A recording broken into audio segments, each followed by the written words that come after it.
Well, the first thing we try to do is less is more. Yeah. So don't pepper a driver with too many messages. Don't make long messages. Be specific with things you Yeah. really need and get those response backs. Don't overdo it with the driver. Nobody wants to pop open their phone and see the chat that's this long, and they also don't want the 10 unread messages. So what we try to do is keep it as simple as possible. That's how we drive it, and then we have we use some we've used our data to look at like what times are best to interact with the driver, ask Mm. questions, things like that, so that we are getting, whether it be location updates or conversational activities, at the correct times.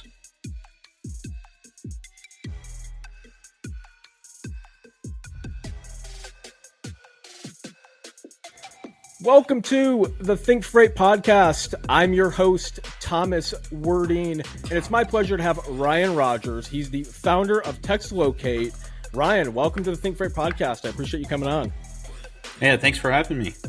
Absolutely, man. You guys are making a lot of waves in the industry, and I see your name popping up everywhere.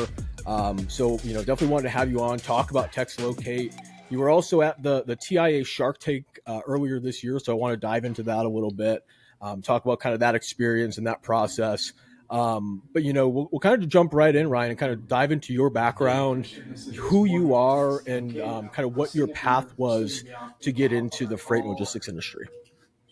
Yeah, no, thanks. It's kind of, I don't know. I think it's like many people in freight. It just kind of, you get into it by, different decisions you make. But I'm in Chattanooga, Tennessee, finishing up my MBA here, and got into my first job was, got an opportunity with US Express. And, once Very you're nice. in transportation, you don't bounce out. So I ended up now been in it 20 plus years. That's really awesome. So how was your experience at US Express? How long were you there? I was there 16 years, so it was a Oh great wow. opportunity. I came in on the financial and treasury side of the business and stats, and then just kind of grew from there, taking over some back office things and stuff like that. So it went really well, and just kind of advanced my career in different pieces. And then while I was there, actually, I see the Freight Waves hat on. Yeah. So Craig and I actually worked together as obviously the Fuller family there, and he and I worked together with a little side venture that they had that was in the fuel card business with Transcard and stuff. So kind Yeah. of bounced around in different back office areas, and then ended up during my time there managing and growing their brokerage division for them as well with a team. I had one That's of awesome. the best teams around at the time, and grew it rapidly. And that's what really got me into the non-asset side of the business, was my journey there at US Express, and then kind of continue there to spend some time at Amazon on the procurement side, and then 3 years at Covenant on leading like transformation there with M&A, innovation, technology, and then also oversaw their brokerage division, and then TextLocate came about. So let's talk about kind of how that happened. So you've been in the industry for obviously a long time, and you have obviously seen the issue you're trying to solve at a large scale for a long time. So how did you, I guess, maybe decide to start your own company? How did that kind of come about? Yeah, so I had thought about the need for what TextLocate does many for a long time, about how to simplify and Yeah. make things easier on the driver and also on the logistics professional. But never knew what I would do or how I would put it in place, and just some things came about. I After transitioning out of Covenant, I bumped into some old colleagues and friends, and some on the engineer tech side, and we're just talking about the, I don't know. Sometimes things just happen. It's like you started talking about the issues, and we were like, "Hey, we have this idea, easier way to solve the problem." And then it was like, "Okay, let's test it." It didn't look pretty at all, and it didn't even work. And then we got it to work, and we were like, "Okay, now let's make it look a little bit nicer and get it to MVP and bring it to market." And I got super excited around the opportunity. When did you guys start, or when did you start TextLocate? How long you guys been around? We kicked off July 1st of 2021. So just a little over Okay. 2 years, not quite two and a half. So how was that process? You said you guys kind of started the build, and then it kind of failed right off the bat, like it didn't work and you had some issues. So how was that process of like revamping it, getting it to work? How long did that take before you guys were like to get it to get it to go to market? I think it took us a handful of months before. It was one of those things where number one, it's frustrating when things Yeah. don't work quickly, but that's part of the process. We learned a lot, and we've learned a lot as we continue to develop the product even today, about how things to make things more efficient and easier. But it was a little bit of a challenge, but it was kind of one of those where we kept tweaking. It took us a few months to kind of get it into consistency and repeatable, and then how we looked at it, because my background being in the industry at two large carriers with big brokerages, I looked at it and said, okay, I've got to make this repeatable. I got to make it scalable. How do we do that? So initially, we start off with tinkering with things in a sandbox environment, and then Yeah. put that together into something that could be brought to market that's more professional and robust. And so it was a whole lot of fun just figuring that out. And then we launched the MVP, and I said, okay, guys, I'll pour 6 months at a 200% of my volume, and desire to do this. And literally, can remember like yesterday, posting a little LinkedIn post that we're here, and started making phone calls. I love that. So what is TextLocate? What are you guys doing? What kind of issues are you guys trying to solve? So the number one issue we're trying to solve, and this is fairly large, is to just improve communication with drivers, Mm, simplify communication with drivers. We're in a very fragmented industry, yeah. and now as we've grown and developed, I like to kind of say, hey, we're kind of like Slack for truck drivers. So it's your interaction that you would have with a driver, and we do it all via text, no apps to install, just straight text message back and forth. And so just make it as simple as possible, because we were seeing, like, for example, there's tracking apps in the market that are really Yeah. good products, but sometimes the drivers have trouble with them, or they can't download them, or they don't know how the setup process works, or they may struggle with those, or they may just not want to use it. I mean, and Yeah. they're good products. And they just may want to not use that particular product. So what we did was, how do we make it simple? And so text Mm. message, text based, we have found is very efficient and very simple, and we get very good response from it. Yeah, I think that that's interesting because I was on the brokerage side for about 4 years, Yeah. and it was very difficult to get drivers to use some of these tracking apps, and it didn't really matter which one it was. They just didn't want to use it, and it comes. I think what it comes down to is a lot of drivers have skepticism in that we are looking at them after their delivery, which is just one, it's not the case, but they don't want to see, hey, if I've got a customer here, I don't want this broker to go try and steal the customer, whatever it may be. I see that a lot, and I've heard that a lot. And I think that text locate is interesting because it is it's a less friction task for the driver. They're already texting, a lot with their dispatchers or friends or whoever it may be. So it's something that's already ingrained in them to be able to say, okay, this is an easy way for me to communicate. How are you guys, I guess, differentiating yourself from, I guess, some of the other technologies that are out there that also can provide these like texting and locate style services?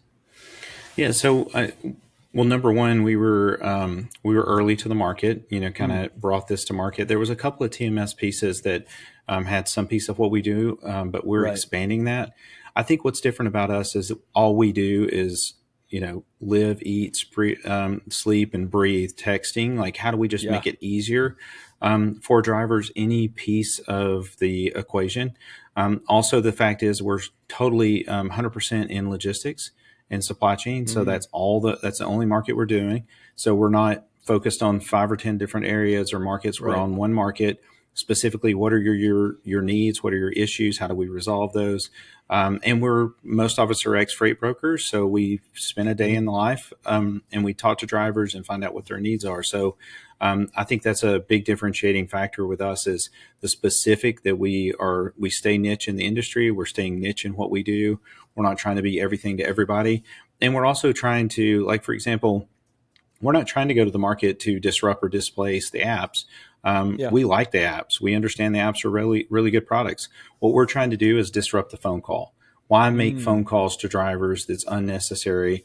They don't want them. 20 years ago, when I was first at US Express, well, it's really technically like 24, but 20 sounds better the older you Right. get. But it was, drivers liked it when you called. They didn't have people to, it was Yeah. good to have somebody to talk to or whatever. Some of that was still payphone even back then. And now the drivers, to your point earlier, they've got the smart device. They've got plenty of ways to communicate with friends, Yeah. family, loved ones, whatever, that they can do whatever they want to, listen to music, whatever. But they don't really want those phone calls. So from Mm. our perspective, the apps are good options. And then, of course, ours with texting is a great complementary opportunity with just location, but we're also doing two-way chat. We're doing image capture. So you can Mm. fully have, like I mentioned, Slack, you can have a full collaboration conversation with the driver in that method. That's really interesting. And I want to touch on something you said. 20 years ago, drivers more wanted that like interaction. Why do you think that that shift has occurred? Is it just that a lot of brokers are just honestly annoying as hell and blow the drivers up, or is it just that they could be spending their time doing something different? Um, I think it's a combination of all the above. I think that there's Yeah. more opportunity to do things. I mean, it wasn't easy to have with music choices and Mm. podcasts to listen to on the roads. It wasn't, entertainment wasn't as easy. Like you just didn't have Netflix or video Yeah. apps to or YouTube to look at things or study or whatever. So I think it's all that above. I do know that some drivers, you mentioned brokers blowing the phone up. Well, part of that is a broker typically, if they really need to get in touch with our driver, they're trying to desperately get in touch with them. Yeah. So they may call them repeatedly with not necessarily meaning it. They just, it just happens because they're trying to get an answer. But I do think that does frustrate brokers. I think also the amount of phone calls that are spam now are so high. Mm. So they may not even realize that that's the broker calling with a quick update or whatever, or giving status information, where the text, it can be pointed, it's direct, it's specific, and they can know it no different than a text between us. Yeah, I think that's an interesting point as well. That spam calls are really higher volume now than they ever have been, Yeah. and that is something that I definitely heard a lot of as a broker. That they would just see a number they didn't recognize right off the bat, and it was no, I'm not going to answer. I'll wait till I get a text message or a voicemail to see if it's actually a call kind of worth taking. Now, I think that it's interesting that you said you kind of like are Slack for logistics or for drivers, and you had mentioned some of the other things and aspects you guys have like image capture and things like that. How do some of those aspects work, and how are you implementing new ways to keep drivers interested and happy and brokers the same? Well, the first thing we try to do is less is more. Yeah. So don't pepper a driver with too many messages. Don't make long messages. Be specific with things you Yeah. really need and get those response backs. Don't overdo it with the driver.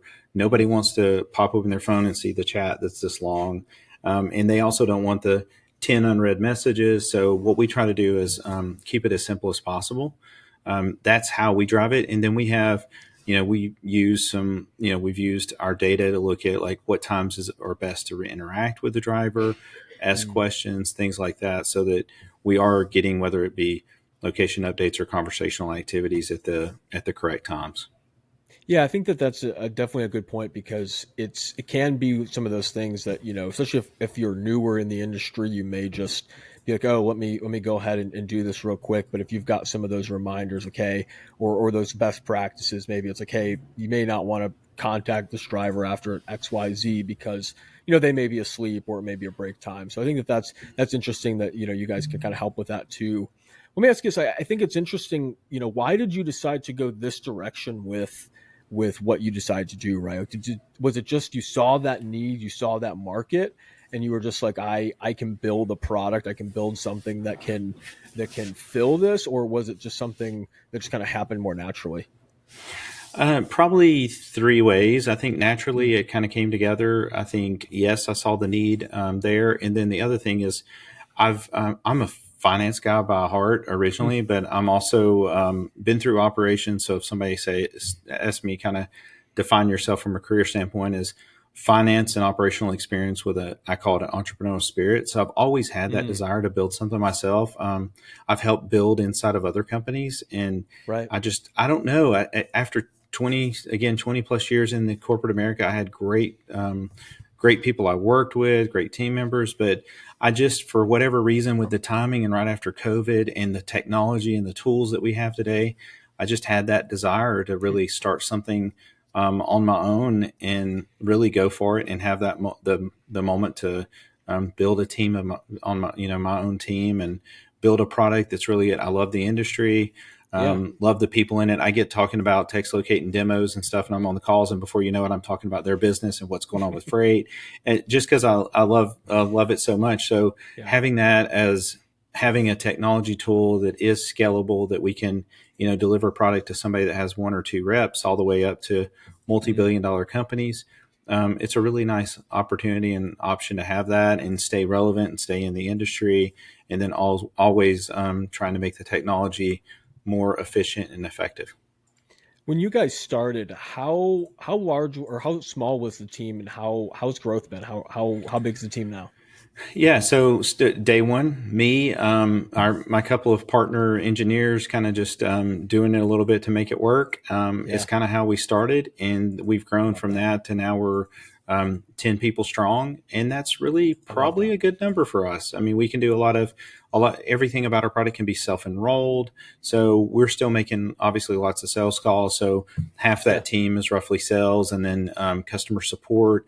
My What was critical to me was providing good customer support, because you Mm, can be hey, get this in the cloud, buy it on the internet, and then you don't get the customer support. So my first hire was directed at customer support, and it worked extremely well, and that's something we take a lot of pride in. We're not the type that you can't find us. I mean, I post my yeah. personal cell phone number on LinkedIn. We're here, we're Yeah, I see that. available, we'll handle things, we'll go straight forward. So I know customer support is extremely important to us.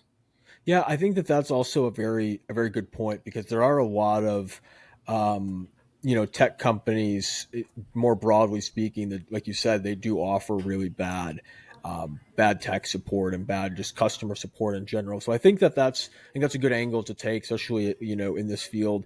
There are a lot of just drivers, or people who are, especially on the older side, who are still driving, who still want to be able to use this technology, and sometimes just need a little bit of help and a little bit of Yeah. guidance. And I think that that's a very good approach, because it makes them feel more included in what they're doing, and how they're operationally kind of going about it. Yeah, absolutely. You guys were at F3, which I think is always awesome. And you guys have your F3 shuttle, your TextLocate shuttle. Tell me a little bit about that. I think that's really cool. Yeah, so it was an idea last year. We were trying to say, okay, how do we help with and Craig's great supporter of kind of what we're doing and stuff too. And it was like, Yeah. how do we make things a little easier? We're in Chattanooga, it's hometown. What are things I was thinking, like, what would make it easier for me if I'm Right. in a big city? And I Mm, kind of hit on the idea to run a shuttle. And it worked, and it did really well. And this year we did it for the second year in a row, and we actually expanded into a couple of additional vehicles. And it was something that we could just, no strings attached. We don't care who you are, where you're going, what you're doing. Any company, every company, let us know, text us, we'll come by and pick you up and stuff. So we were just doing as much as we could mm. for everybody, because we were proud of, proud of the conference, proud of the industry, proud to have it in here in Chattanooga. And it worked out really well. And it was a whole lot of fun. And you get to meet new Yeah. people all the time. It was a really good exposure. Like I talked to a couple of people who like mentioned that they were at Oh, F3, and that nice. was a really cool like touch that TextLocate had done. So that's why I brought it up, because I think it created a lot of like excitement, or just like, because it's very true to the brand, right? Like, you were just, hey, send us a text, we'll locate you, and come pick you up and shuttle you around for the Yeah, event. I think it's really great. it was Let's fun. Yeah, exactly. And I think that more companies should have fun like that, right? Like, and it's something you were doing, as to help the industry and help everyone in Chattanooga coming into town for the event. But it's also just like, it's all having fun. Like, you guys wrapped cars. It was just really fun. I think that was cool. Yeah, it was great. Thanks. Absolutely. So let's dive in. You guys presented at the TIA Shark Tank event a little bit earlier this year. So it was four different companies who presented. It was TextLocate, Sales Dash CRM, Vuma, and then there was also Eric Rodriguez at Yeah, I'm losing the company name at the moment, but so you guys had all four that you guys presented. Vendor Flow, Eric at Vendor yeah. Flow. So those are the four companies. How was that experience? And how do you guys go about getting picked for those for that kind of event? Is that a pretty strenuous process or vetting process to kind of get selected? Yeah, it was. So originally, actually, I think they started. I think this was the second annual. Last year was the first year, and I was just recently new in the industry, so I had applied last year. Yeah. Didn't make the cut. A lot of good people, presented last year and did very well. And so immediately, as soon as the opportunity was there to submit, I did. Where our relevance, our little bit, additional scope and things that we had added, I think helped the judges give us a chance, and Hmm. so that was great. But yeah, you have to submit videos, submit demos, submit. I wouldn't say it's like hour like a week's worth of work, but I mean, yeah, they're wanting to put like that you're really passionate about this, and so it's a lot of Hmm. time put into it to present that, and then you just kind of have to wait and see. There's not really like you can't really pitch any like you're pitching all this Right. like sending all these virtual documents and stuff, and it's just kind of like okay, let's wait and see. And then when we got chose to be a participant, I was obviously super excited.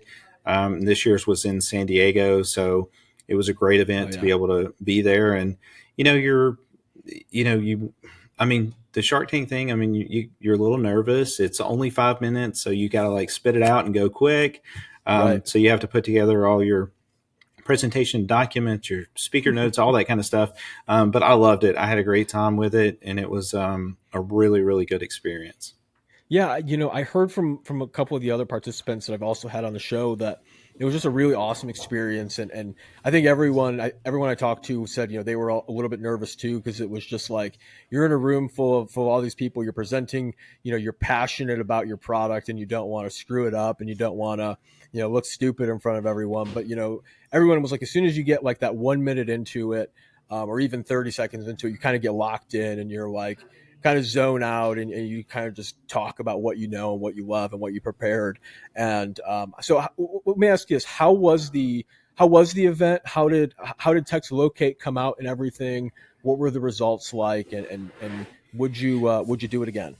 Yeah, I enjoyed it. So all the cases you're mentioning, you're really nervous. I've presented at times in front of large audiences and had those conversations and stuff. But when it's your thing and you're like, Yeah, it's really about, I don't want to mess anything up. I want to deliver my yeah, best ability. I want to work hard, just like any other event you may do or a sporting event, or if you're an athlete or whatever, you want to do your best. So we came out pretty good. We kind of I went in and like you said, after the first just once I got going after the first 30 seconds or so, it was really pretty quick going. They had a really nice setup, speakers, everything was like really good. We had a nice screen to work from. So, what was important to me is obviously hitting the highlights that we need to, being able to get through the sides efficiently enough to leave a mm, little bit of time. And I think yeah, I left, I can't remember, 15, 20 seconds. So I timed it pretty good, probably a little bit by luck, but I had practiced a little bit. And it was good. And then we yeah, had three other presenters. They all have good products as well, but we were really able to really deliver on the People's Choice Award, which is the one they're voting that's in the awesome. room, sitting there. Everybody's like voting, and I'm watching the stats and like just constantly refreshing because you can see just like for a little while you can't see all the way up to the end, but you can see their progress and stuff. And you're like, we were Definitely. ahead, and then we like some votes came in, we went back a little bit, and then we went way back up forward and stuff, and then ultimately won that one. Pretty well from the People's Choice, and so I was really excited about it, and That's just awesome. humbled for the opportunity in our industry for people to give us, vote on us. It was great. Yeah, that's really awesome that you guys were able to win People's Choice, and it's never an easy decision in those kind of like live environments, for company demos to choose someone to win. Because I'm sure all four companies, presented really well, and probably had really good products and were really passionate about what they do. So I'm sure it was really tough to choose a winner. It was awesome you guys came out, as the people's choice. Let me ask you this, Ryan. So as we get closer to 2024, I know this episode will probably come out in January, but what are some things that people can look forward to that TextLocate's got coming up on the horizon that you might be able to share? And what after that we'll reflect on 2023 real quick. Sure. So 2024, obviously, a big push for us will be the year of integrations and automation. So we have a lot of good things coming along with that.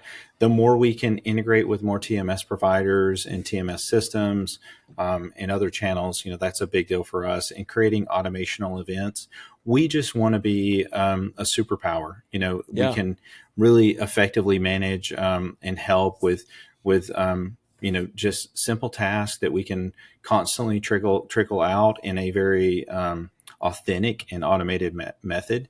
So that's our number one theme for 2024. No, I think that's really awesome. I think that that's definitely a step in the right direction, continuing to add, more TMS integrations, more automations to make things easier. Reflecting back on 2023 before we finish up, what were like maybe your top three events that you guys went to or participated in this year, and why? So always TIA is a very good, obviously, for all the brokerage and network. Yeah. Freight Waves is a really good one as well. So there was you have two of the Freight Waves events and two of the TIA one. That's where we really identify and see the most opportunity with either existing customers or prospects. So we like those, but there's a lot of other other ones that make a lot of sense that we attend, but those are really the big ones that we have seen. I guess last year I attended Manifest. That was a good opportunity too.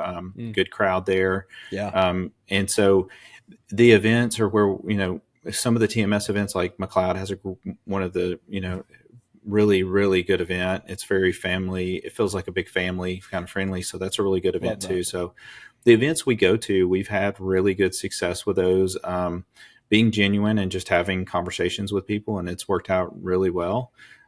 So those events are the ones that, really helped us, get conversations and grow. And I mean, we get challenged at a lot of these. Okay, but that's great. How do we improve this or that? So we love it because honestly, 90% of what we build is customer request.